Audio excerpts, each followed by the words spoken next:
Sorry, I was just doing my work on the computer. But thank you. But welcome to the Global Gag.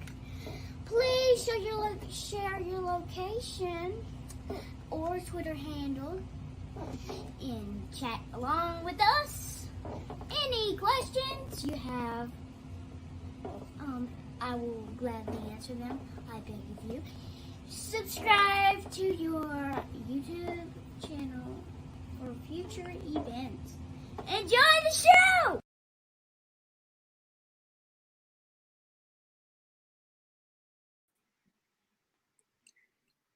Hello everyone and welcome. Thank you for joining this session of Global GAG. We are glad to introduce Brian Hoss this way, live from Sydney. So basically he's from future, you know. Hi Brian, thank you for coming, and we can wait to follow your session and listen to you. So please, the stage or the screen is yours. Thank you, Philomena. It's really exciting to be here. It's been a joy to be involved in the Global GEG for a little while now. So this is my first presentation on behalf of Global GEG. So let's get growing your PLN. So welcome. My name is Brian Hoss. I do come from Sydney, Australia. I'm a classroom teacher and a digital literacy coach. I'm passionate about STEM and inquiry-based learning. I co-teach with 5 other teachers with 114 students in my classroom. It's a 350 square metre classroom or a 418 square yard classroom, so quite a massive open learning space. My mission is to foster the uptake and development of high-quality evidence-based research of focus for future learning. So I concentrate on the personal impacts of personalised learning and differentiation. So within my classroom, I need to make sure everything that I do has purpose and can provide the best learning for my students. So some of the ways I do that is by using things like social media. So we're going to be looking today at how we use different forms of social media from an educator's perspective, but also from a student's perspective to enhance their learning, because ultimately that's why we are educators, so that the benefits for the students are going to be there. So my learning intention today is we'll understand how to use social media and digital literacy tools to connect to a global community. Fair enough, we can use these sort of things within our own classroom spaces, but if we can access the global community, it suddenly lifts the amount of leverage we have as educators and the amount of potential as educators we can transform the students' learning. So what's the reasoning behind this? What's the need for it? So obviously there's the curriculum requirements. So if we look at our own requirements of our curriculums, we can see there's a greater push towards future-focused learning. There's the cultural globalization. We see that every day, that things are transported between nations. There's more traffic that's happening. We've spent the time in this COVID time using things like video to connect with each other. We're doing it today where I'm speaking from Sydney, Australia, and you're currently all over the globe, yet you've got access to that same material and information. The industry requires us to prepare our students for the future. So this global understanding needs to come through as we are teaching our students. And because we have this desire to create global, engaged and aware citizens. So not sitting back and just hoping that they get it, but literally engaging them to support them with this understanding. So from an educator, let's look at some of the benefits, and these are research-backed benefits for using social media. First one is you are connected to the most up-to-date research.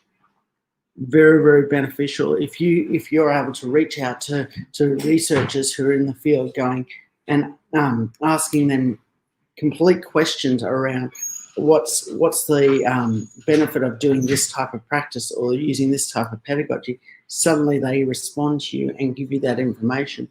You're not then spending hours upon hours doing your own research. You're sort of you're hacking the system of the traditional research system for educators. All the titles are flattened, so you can reach out to professors, you can reach out to these key people within education, and they're on the same standing as you. So you could have someone who's got 50,000 followers, and you can reach out to them, and they'll still respond in many cases. So where in the past there may have been distance, it's all flattened, so everyone's traveling at the same level. You can connect with industry experts and hear about things before they hit the general population. This is how I first learned about things like the Google Innovator Program and the Google Trainer Program. It was because I had connected through social media originally, and I heard about these programs well and truly before they were released into the general advertising. I was aware that things were coming. And all your administrators are going to love this. It's the most valuable professional development, and it costs nothing. So social media, the only cost to you is your time. So this is one of the amazing benefits to being able to use this type of learning. So currently you're tuning in. It's not costing you anything to tune in. Where if you were going to a conference, chances are you will have had to pay for a ticket, you will have had to spend a whole bunch of money on accommodation, etc. We're doing it completely free, and it's here. So if we look at the student's perspective, global students are eager and engaged. They are respectful, and they're open to other ideas from other cultures. They actually see the world with global awareness. If you speak to many students who have come from an international perspective, when they've come out to another nation, they see what's going on in that nation with a larger and more broad perspective. This is what we want for all of our students, not just those who come from an international perspective. Every student, no matter what classroom they are in the world, we want them to have this global awareness. We also want to celebrate the diversity and show awareness that they live and learn with each other. So we're, in my own context, we've had students that have connected with classes all over the globe, so that there's this greater level of diversity and understanding that they can have from each other. And it also helps them to understand and appreciate other places in the world. We currently can't travel globally, yet I can connect with a mentor of mine in Singapore who's tuning in at the moment. I can get on the phone and I can speak with different people. I can use video conferencing no matter where people are around the globe. As long as they've got internet, I can connect with them and make my world, even though it's so much bigger at the moment and so much less able to travel around, I can make my world smaller. So these experiences, they are authentic experiences. When you're connecting with students from other classes around the globe, they are incredibly authentic experiences. They allow your students to also step outside of their comfort zones. I can remember a class contact that I had with a school in Taiwan, and those students didn't speak English all that well. My students spoke English really well, but didn't speak Taiwanese all that well. Yet they was able to make these connections across those language barriers. Same with schools in Japan that we've worked with, and other parts of the world which are not native English speakers. We've been able to find other connection points by allowing the students to connect and speak and share. By learning about their cultures, suddenly allows the students to discover this amazing authentic experience.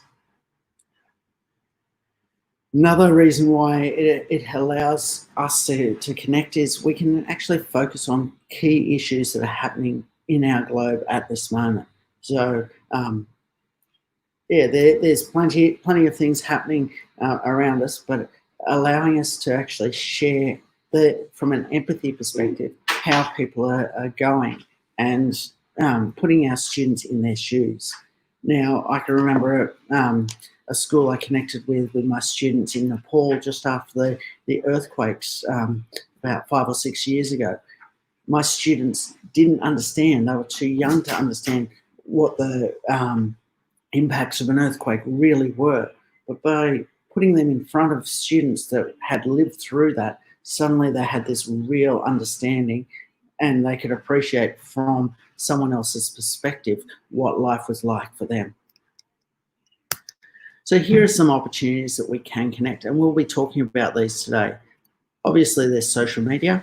My social media of choice is Twitter, and that's what we'll be talking a lot about today. However, I do use other social medias that are out there. I'll talk about blogs, and I'll be sharing a little bit about some of the best ways to blog. It doesn't have to be a blog, a website, very, very similar in Notion. Video conferencing, I know a lot of us are well and truly on top of video conferencing at the moment, especially given our situation that we're currently living through. But I'll share with you a few other alternatives you can start doing with video conferencing that I've found over the last 6 to 8 years have been phenomenally beneficial for my own classroom and students. And then I'll be sharing a little bit about Flipgrid, a tool that's only been around a couple of years, but it is just revolutionising what we can do as educators in engaging students. So let's look at social media. What I'm going to ask you to do is, before we begin, make sure you've got your Twitter active, because there's going to be a whole bunch of things that we're going to be doing related to Twitter. Make sure you're keeping an eye out on the hashtag GlobalGEG. Keep an eye on there, because I'll be posting through Tweetdeck the questions that we're going to be going through. I'll be sharing them on my slide deck as well, so you'll be able to answer some of the questions and talk about some of the learning you're going through.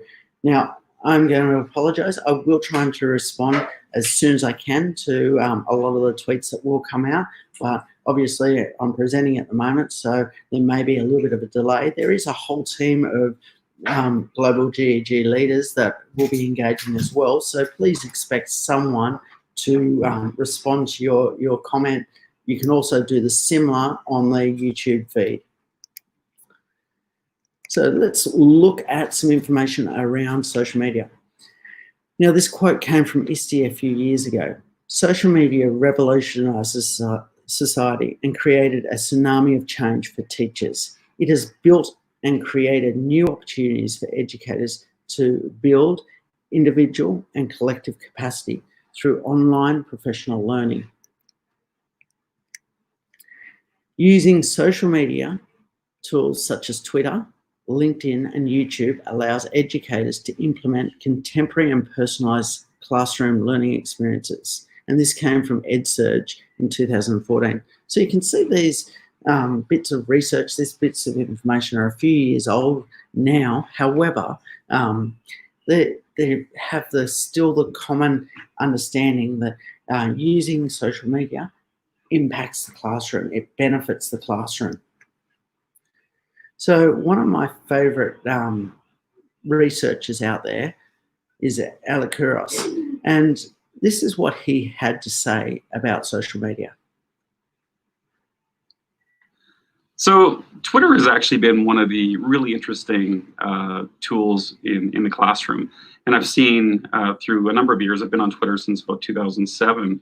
And since then, I've seen this huge growth of teachers really adopting Twitter and using it for amazing purposes. For the most part, when you see good practice on Twitter, you're seeing, first of all, teachers develop a personal learning network over a long period of time. So they find people who are interesting, who are leaders, whether they're admin people, whether they are subject area specialists, whether they are teachers from a number of broad spectrum.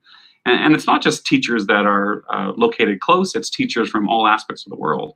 So if you look at the work of Stephen Johnson, he wrote a book called "Where Do Good Ideas Come From?" or "Where Good Ideas Come From." And the idea was he looked at this idea of knowledge that we used to be we'd hoard our knowledge and basically keep it close to ourselves.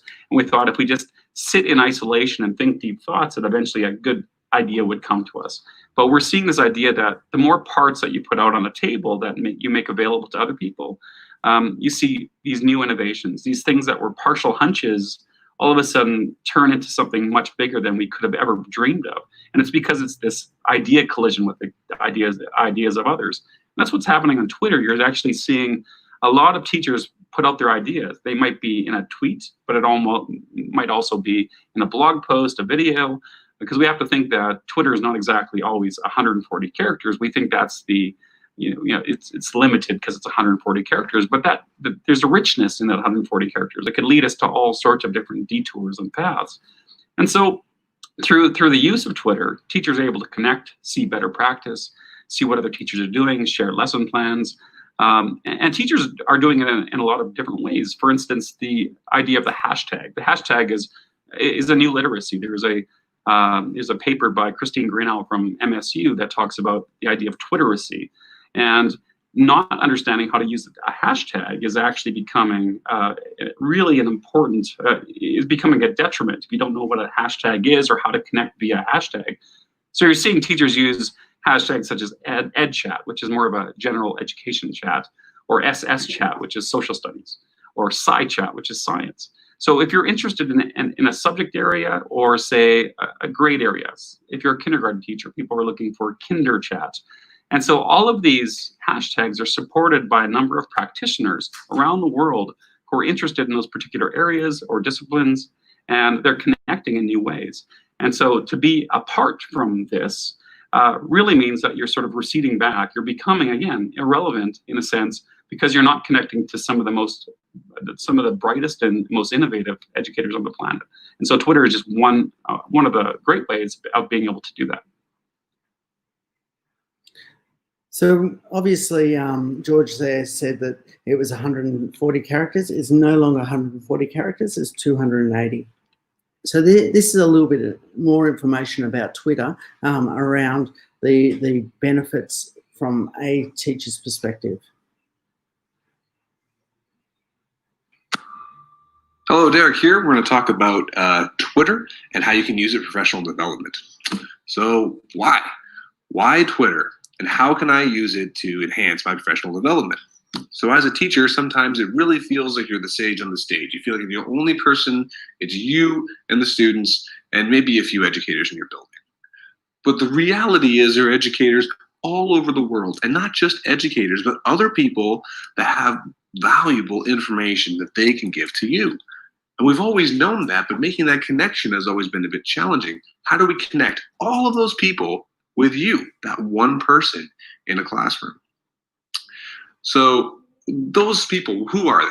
Well, they're your PLN, your personal learning network.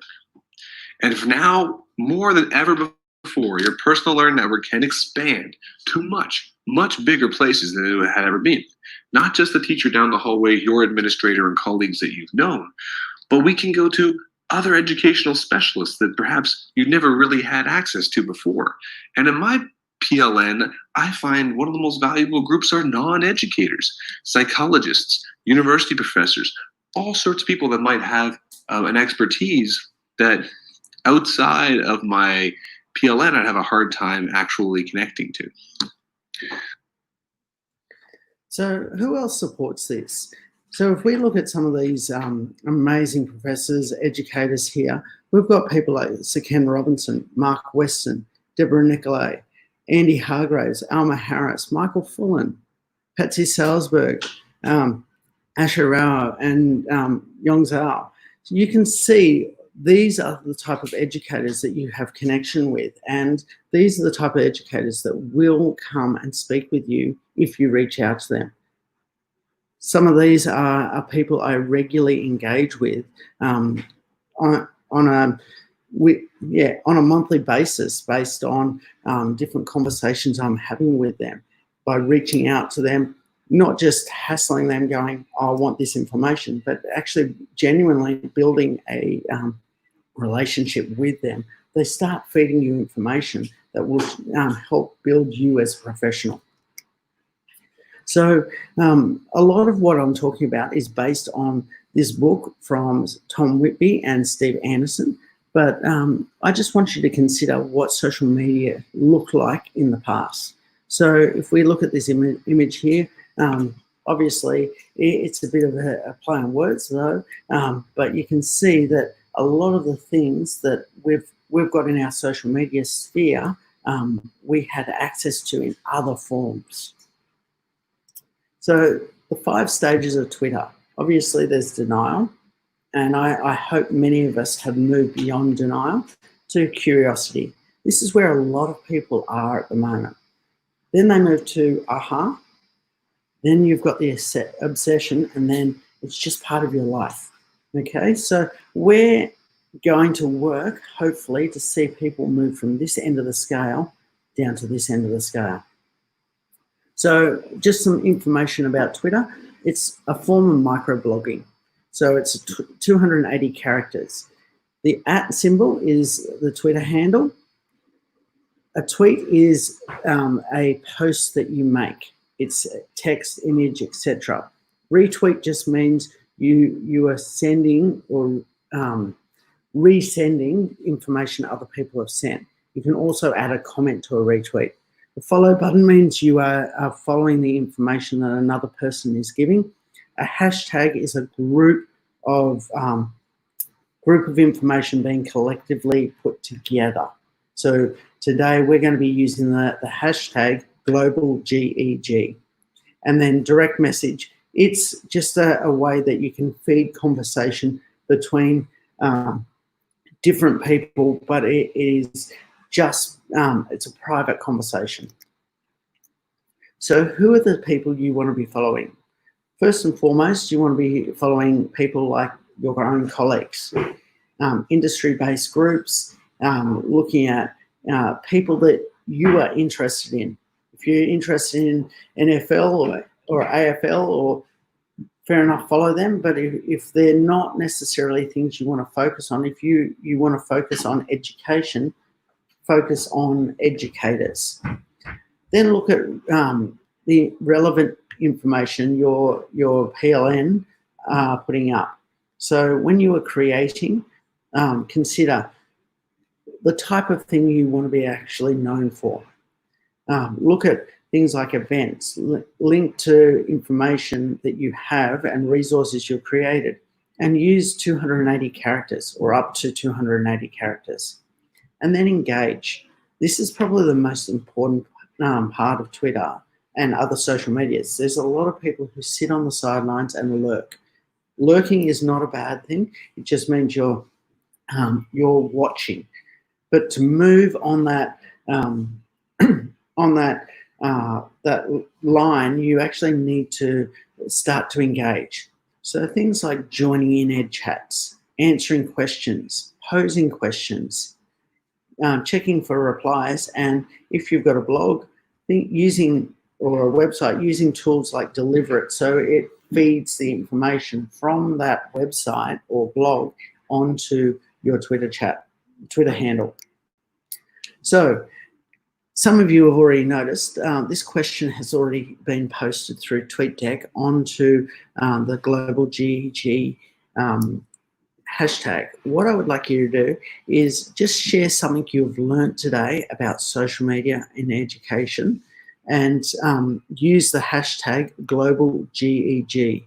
Please make sure you answer it with A1 as well.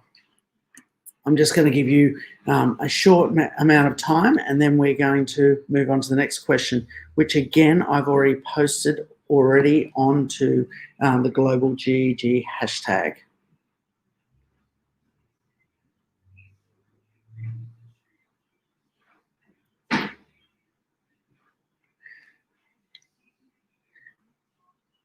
I can see some fantastic answers coming in. All right.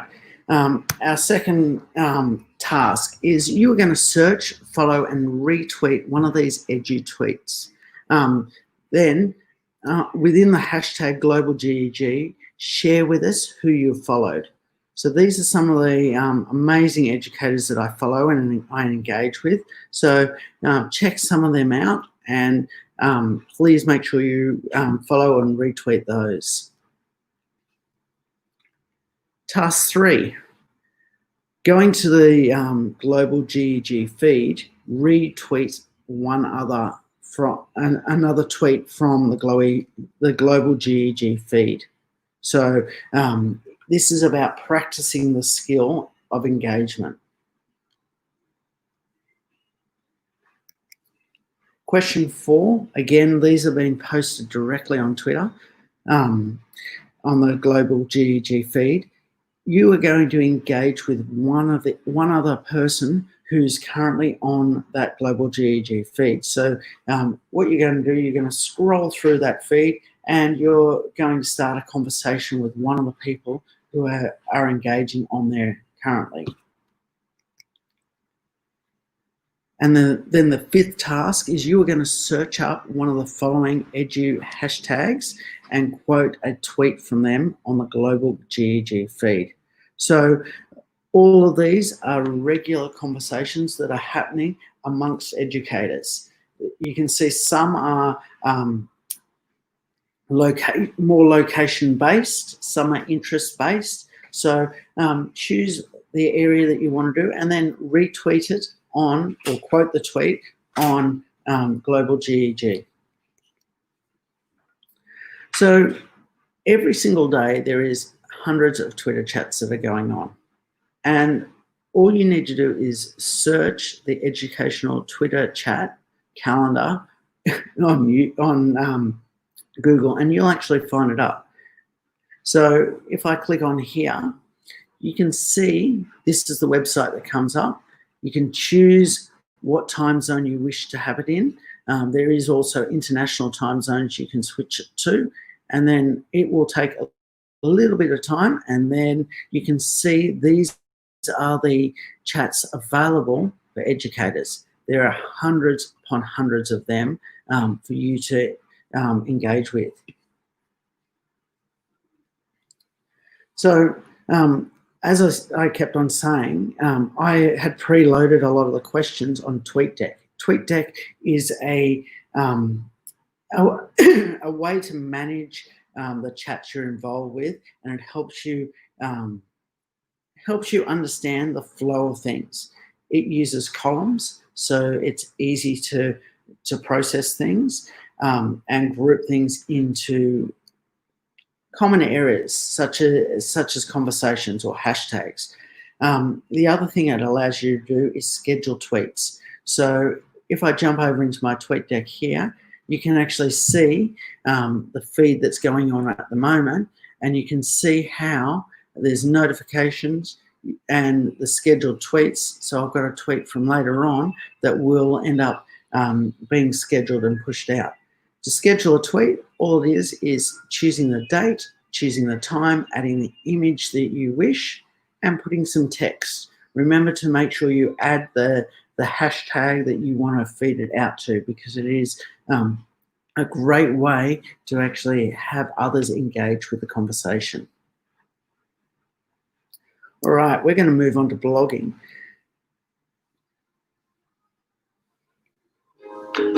What is a blog?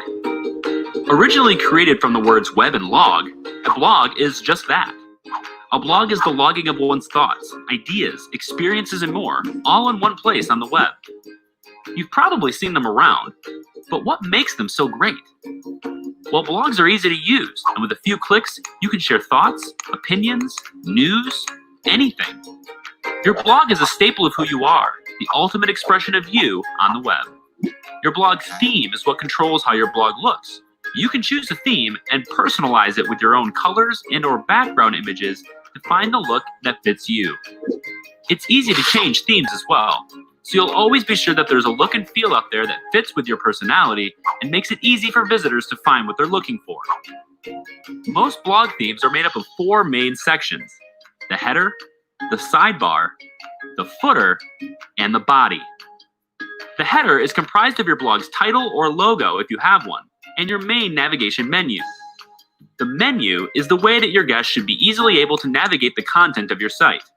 Menus are a natural part of our web experience and should link readers to the various content and pages found on your blog. Sidebars. Blogs usually have them. This area generally includes widgets and things you want to highlight, such as your favorite links, the popular content on your blog, recent activity, subscription options, and social media tools, just to name a few. The footer rests at the bottom of your blog. This is typically used to display content that doesn't often change, but that you would like your readers to have easy access to, including links to read more about you or a link to a contact page. Lastly, the most important area of your blog is the body, the main content area. Usually, this is the primary reason people have come to your blog. It's where your thoughts and ideas come to life as you share them within the post or page the content lies within. Post? Page? What's the difference? Pages are different from posts. They're normally static, displaying standard content such as an About Me or a contact page. Posts, on the other hand, are all the good stuff, where you publish your thoughts. In a standard blog format, posts get shown on the main page of your blog, usually in an order that places the most recent and relevant information at the very top of the list. These are things like your daily updates or news about your niche topic. When a new story is posted, it appears at the top of your blog for the world to see. This used to be done in journals. Posts are an online version of a journal entry, made public for others to see. So we're going to stop there. So why educators choose the blog is generally because it allows us to make an expression. It allows us to document down information, research that we are generating and we are creating. So, for example, in my own blog, I do that. It's a professional reflection point. It helps me develop as an educator. It helps me work out different global collaborations that I have, and it helps me write for an authentic audience so that I can inspire and motivate other educators. And it creates a log of ideas. On my own blog, often I will write about things like my fails, first attempts at learning. When I make mistakes and make errors, how do I then use research to actually change my practice to then impact my learners? So within my own blog, you can see that I've got my top bar, my menu bar.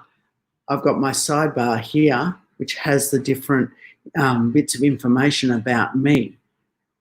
I've got my posts, and then you've got your search bar at the top here. So you can see blogs are very similar to websites, but they are slightly different. Blogs are more about an updating of information, where websites are more static information about you as an educator. So there is plenty of information out there. All you need to do is search the web, and you'll actually come across really good research about setting up a blog. Now, there are some key organizations that you can, or key pieces of software that you can use to set up a blog. You can use things like Blogger, WordPress, Wix, Weebly, just as a few. There is more complex to more simple ones as well. So have a bit of explore, discover what works right for you. Once you have created it though, it is a really good thing to have it feed directly into your Twitter account. So I use things like Deliver It to actually be able to push it out into my Twitter account. So obviously we've become pretty confident recently with video conferencing, just talking to our students. However, beyond that, that session where you're using Google Meets or Zoom or Teams, let's look at some of the other things you can do with video conferencing. So video conferences are typically full of fun. They're productive with content provided by experts. So one of the ways I use video conferencing is I use connect with things like museums, with experts, with authors, with learning centres, with non-for-profits to try and enhance that relationship. That can be done both when you're in a physical classroom, but also when you're in remote learning with COVID. So virtual excursions are a really good example of this. Generally, any excursion takes a lot of preparation. It's no different with video conferencing virtual excursions. However, things like risk management, there's much less issues there. Students misbehaving, same sort of thing. So, and it's much harder for students to wander off when they're focused on their screen. So using zoos, that's a great example of some of the virtual field trips that are going on, museums, and also engaging authors. So these are really good examples. So an example of a personal collaboration I did with a school in San Diego, what we did was our students initially connected and we started talking about what we could do as two separate schools. So we came up with a decision that we were looking at how would we actually create a book together. So the schools worked together on their literacy, looking at the differences between Australian English and US English. So they would write different things and actually explain what that meant in Australia and then what it meant in the US. So there was a lot of terms that are interchangeable but mean completely different things. So this is the conversation that our students were having across video conferencing. We had to time it right, for the daylight saving and things like that, to make sure that it was our last hour of the day, and in the US it was their first hour of the day. So it was a really tight time that we had, a small window we had to actually make it work, but it became such a successful activity for both classes involved. Another example is mystery locations. This is something I use very regularly. Mystery locations is an educational game where one class tries to find the other class, and that can be anywhere around the world. So the goal is to determine where they are using critical thinking, collaboration, and geography skills. Now, I'm going to pre-warn you, the video that I'm going to use is not a Google video, it is a Microsoft video. However, it explains the game so well. So these are some of the skills that you as a teacher will see develop in your students. And here's our video. In my classroom, I'll grasp onto any technology that can expand the kids' possibilities. Creator, come on up. Learning comes from a teacher that's willing to take a risk and do something new and bring in these powerful tools. Hi, welcome to Mystery Skype. One of the key tools we're using right now is Skype to connect with other classrooms. It's so powerful to connect them beyond these four walls. Are you in the United States? Mystery Skype's a chance for the kids to connect with other students around the world. Are you east of Mississippi?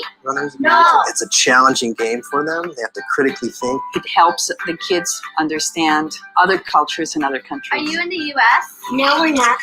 Are you somewhere in Mexico? Yes. It's a powerful tool to see kids learning from each other. Hey, Mateo, come on over, bring those maps. To see their critical thinking process is far better than any test I can give them. Because of Mr. Buckley, learning seems to be really fun. It's more like a game instead of the teacher telling you this is what we're going to be doing. It's a team effort to really win Mystery Skype. Do the Rocky Mountains run through your state? No. I mean, really, it takes a team to do anything in life. And this is a chance for them to experience that collaboration. Are you in Baja, California? No. You can see those light bulbs going off and just that connection that they're making. How better to do that than to actually connect with other kids all over the world? Do you have dry weather? Yes, we do have. Technology empowers our class to be enabled to learn beyond our four walls. I'm just a passionate educator who wants to make an impact for kids. I'll take risks to try to expand their learning beyond what they could have ever imagined. Are you in Mexico City? Yes, we are.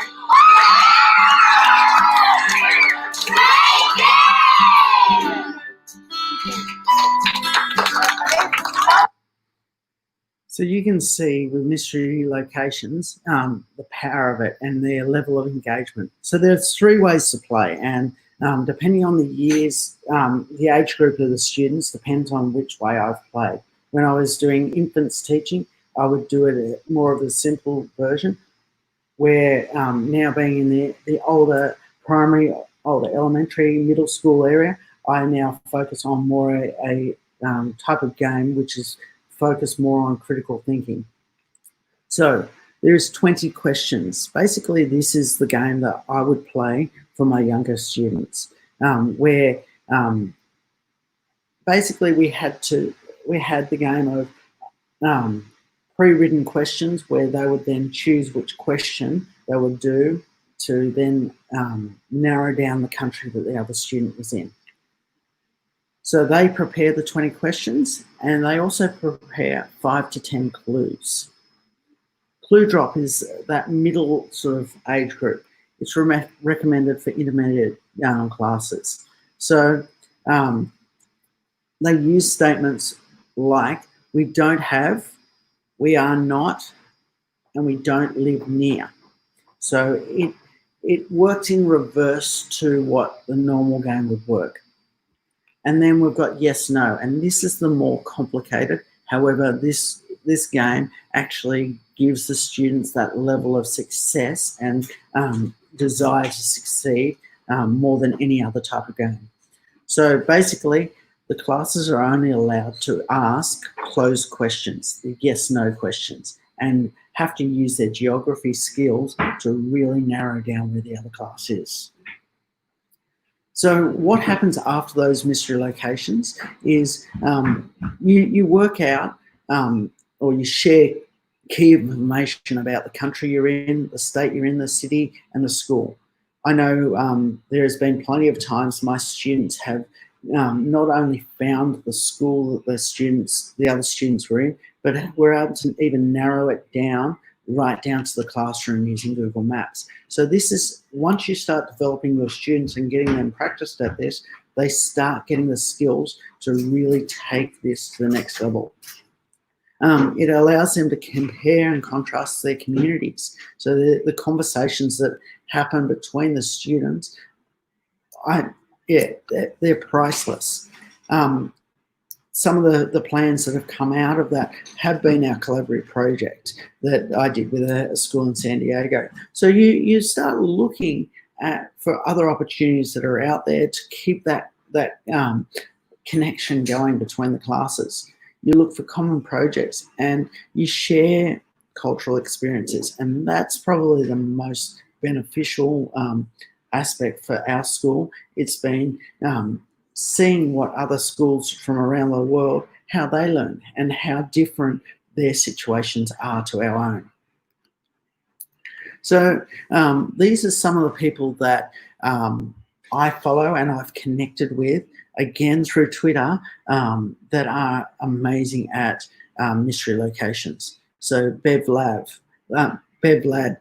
Craig Kemp, Paul Sorrence, Michael Harvey, and Paula Nagal. If you connect with these guys, they are some of the top educators around the globe using this tool. So I would strongly suggest searching them up and actually connecting with them as well. So from a pro tip perspective, your network, your PLN, is the #1 tool you have to creating these opportunities for your students. For myself, I would say 95% of the mystery locations I've done, or video conferences to classes around the world, have come through my PLN. I remember 4 years ago just putting out a tweet on to my PLN going, I would like an interview with the Eric Carle Museum. Does anyone have any connections? It took a while. It took about 2 weeks to organise, but by the end of that 2 weeks, I had one of our classes connecting with not only with the Eric Carle Museum, but Eric Carle himself was working on a new book that he was releasing, and the person we were speaking to in the museum was able to take us in there and share with us some of the new bits of artwork that he was working on. We even got to have our kindergarten students speak with him. So these are some of the opportunities that, traditionally haven't been available to us as educators. Then we have the most amazing new tool available to us at the moment. And I would say, if you're not already on Flipgrid, I would suggest today is the day you start using it. So Flipgrid is a video sharing tool where teachers create a topic grid, and then the students post responses using video. It empowers student voice and creativity. And I've shared, it will come out on the Twitter post, this link here that basically gives you 50 different ways you can use Flipgrid in your classroom. It is an amazing resource that has been put out, and I will make sure if it doesn't come out through the Twitter post, I will push it out there myself. So I'm going to ask you also to use the Flipgrid link, which is here, and Philomena, can you also post that through the chat as well? And I'll make sure that that gets posted on the Tweetdeck as well. You are going to click on the link. You're going to use the password when you click on there, global GEG. Make sure you have a capital for global and capital for GEG. And what you're going to do is you're going to just give a bit of feedback, your own reflection on an area you've grown in during COVID. Then you're going to watch another person's and give them some positive feedback and a suggestion on how they could iterate and grow this new understanding even further. In my own classroom, when I'm using this, I actually use a protocol called 2 stars and a wish. So I'm going to encourage you also to use a very similar protocol to that. So if you can click on there, the link has been posted for you. Remember, the password is global GEG. So when you get there, you will see this is what it's set up. If you type in global GEG, it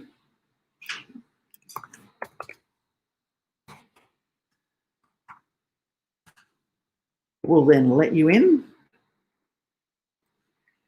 Make sure you watch my introduction video that I've given to you, and then click this green response bar button here. Video your own video telling us a little bit about your own experience of COVID, and it's something that you've grown in.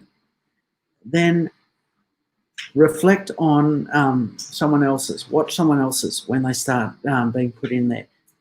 Then what you'll do is use something like 2 stars and a wish to give them feedback. What you'll find is once you start using this tool, it becomes a whole bunch of fun for you and your students.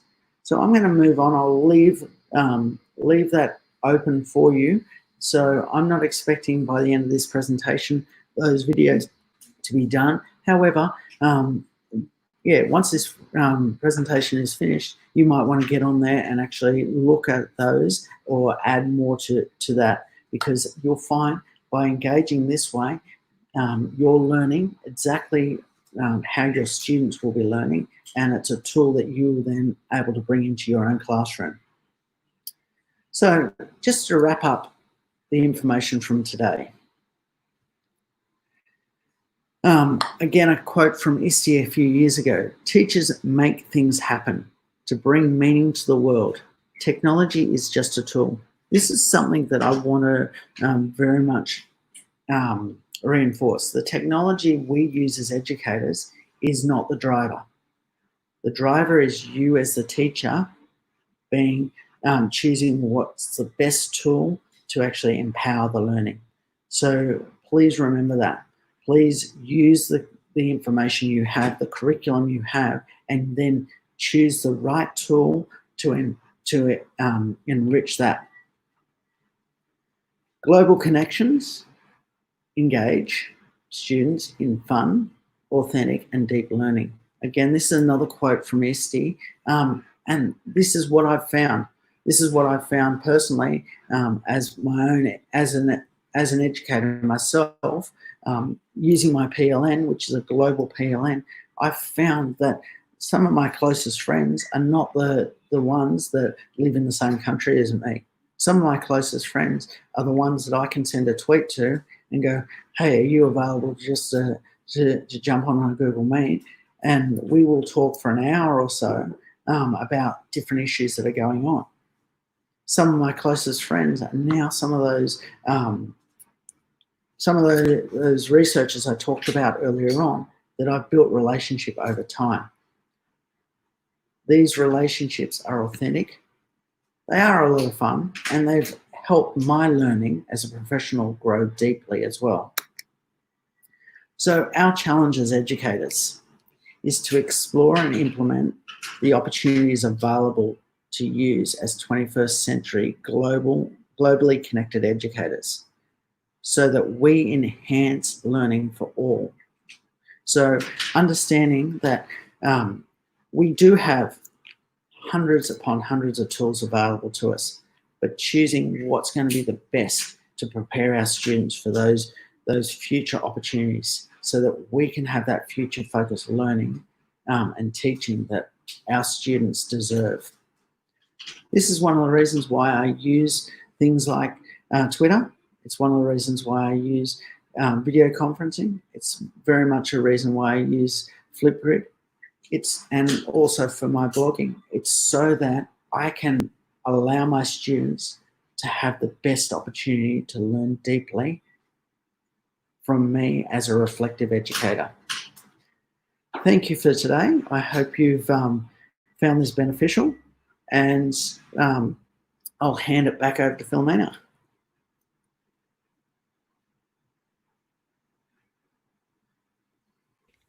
Thank you for joining us at this Global GEG event. You can watch this recording as many times as you want. Visit our website or Twitter for more information. Don't forget to join our Google group. Don't forget to fill out the feedback form. Thank you for joining us at this Global GEG event.